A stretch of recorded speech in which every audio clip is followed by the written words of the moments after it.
Ko'r. Mashina qilgan. Xo'p.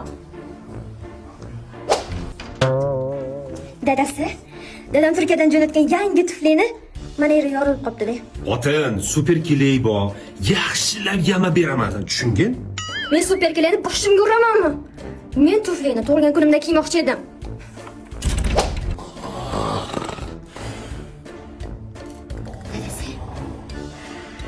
Dadasi. Ha? Dadasi, telefonim boy kelgani sinib qoldi-da. Shunga ertaga tug'ilgan kunim-ku. Yangisini olib berasizmi? iPhone. Xotin, nima endi seni bitta tug'ilgan kunni kutib o'tirish kerakmi? O, jonim. Men senga lubbo paytda lubboydan olib beraman, tushundingmi? Qani telefon berchi? Mana qarang, sal chet sinibdi-da. Tokchada jotga super kelib turibdi. Mana ikki tomchi tomirsa borki, yangi deb bo'ladi, xotin.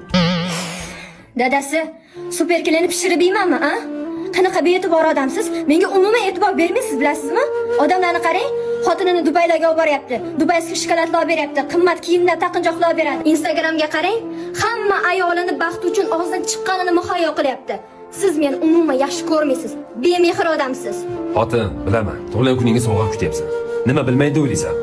Menga qara, o'sha Instagramdagilaring o'zini baxtli ko'rsatish uchun hamma narsa qilishyapti.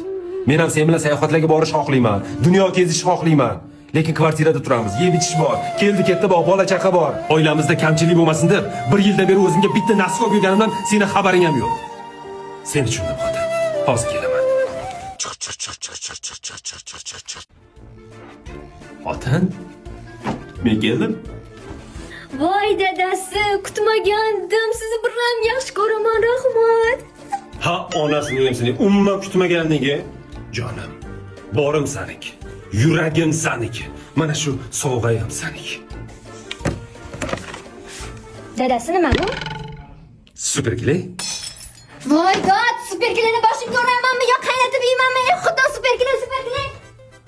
Ha, ishlatmasang menga ber, makasini kelaylayman. Ber.